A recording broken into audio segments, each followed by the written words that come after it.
बिस्मिल्लाहिर्रहमानिर्रहीम। सामीन, आज का दिन पाकिस्तानियों के लिए एक ब्लैक डे है। आज के दिन फ़ौजी तर्जमान ने इरशाद फरमाया है कि उन्होंने 9 मई के मुल्ज़मान को जो मुलविस थे उनको सज़ा सुनाकर अपना फ़र्ज़ अदा कर दिया है। बिस्मिल्लाह जी, आप लोगों को ये फ़र्ज़ निभाना मुबारक हो, लेकिन इसके बड़े असरात होंगे और इसके बड़े संगीन असरात होंगे।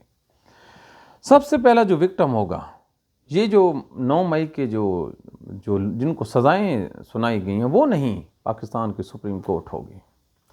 पाकिस्तान की सुप्रीम कोर्ट ने बिल्कुल हथियार फेंकते हुए करार दिया कि केस हम सुन रहे हैं, आप फैसला सुना दें।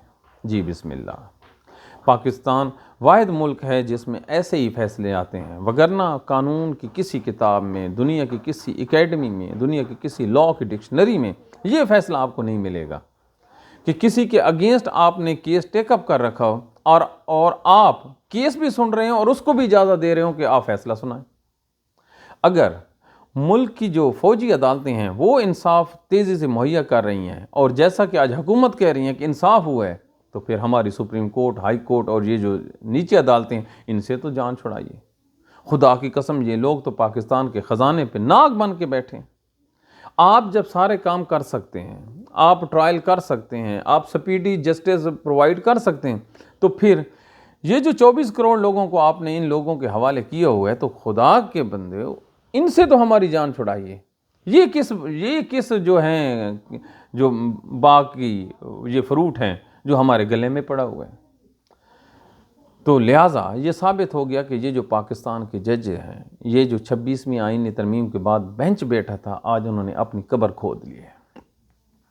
कोई आपकी क्रेडिबिलिटी अब नहीं रही। आपने किया क्या है? अब just for the sake of arguments,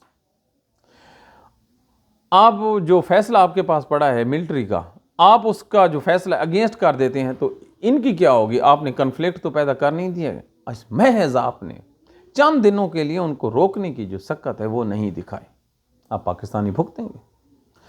दूसरा जो इसका एंगल है, जो सबसे ज़्यादा ख़तरनाक है, बिलीव मी, बीइंग पाकिस्तानी, हम ये कह रहे हैं कि इससे जो अवाम और फौज के दरमियान जो डिवीज़न है ये बढ़ेगी, बिल्कुल बढ़ेगी।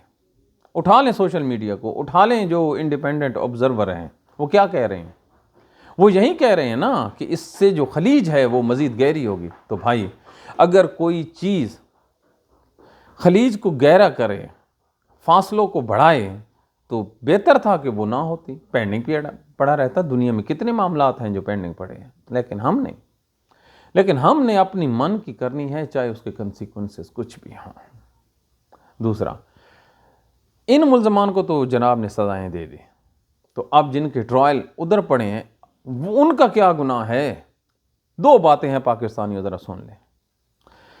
अगर तो ये हुई हैं सज़ाएं ओरिजिनल मुल्ज़मान को, फ़ौजियों ने इनको चुना कि ये हमारे एक्चुअल जो हैं ये कल्प्रिट्स हैं, तो फिर ये जो 10,000 के करीब ट्रायल पाकिस्तान की जो ATC अदालतें कर रही हैं, तो इसका मतलब है वो तो बेगुनाह है। फिर जब 25 आदमियों को आपके बकौल स्ट्रॉन्ग एविडेंस, आपके जज ने उनको माना कि ये गुनाहगार हैं, तो फिर वो बंदे जो इधर पड़े हैं वो तो बेगुनाह हैं, आपने तो उनको नहीं छुआ।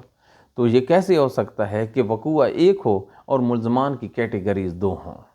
असल में बात कुछ और है। असल में निशाना है जनाब PTI चीफ इमरान खान, असल निशाना है PTI और उसकी जमात, जिसके अगेंस्ट, जिसके लिए ये सारे का सारा जो है स्टेज तैयार किया गया है। वो कम बख्त आदमी हार नहीं मान रहा। अब किसी तरह भी 26वीं आईनी तरमीम क्यों की गई, क्यों चीफ जस्टिस जो थे सीनियर उसको डिप्राइव किया गया, ये जो इसका जो सबसे अहम जो मसला है वो यही है कि किसी तरह आर्मी चीफ का जो एक्सटेंशन थी वो हालात, और ये जो PTI चीफ है उनको आप इसकी अदालतों के कटहरे में लाया जाए। बहुत ब्लैक डे है, बहुत लेट डाउन हुए पाकिस्तानियों के। आज मैं देख रहा था मुख्तलिफ जो सोशल मीडिया के चैनल्स हैं वो इंडिकेट कर रहे थे कि जो हुआ है बहुत बुरा हुआ है, लिहाजा पाकिस्तानियों को ये स्याह दिन मुबारक हो। वैसे हमारी हिस्ट्री है कि हमारे जो स्याह दिन हैं ये अल्हम्दुलिल्लाह ये दिन के साथ, महीनों के साथ, हफ्तों के साथ ये बिल तरतीब ये बढ़ते रहते हैं। हम इसमें बड़े खुद कफ़ील हैं। अपनी दुआ में याद रखिए। अल्लाह ताला आपको सलामत रखिए। Thank you very much.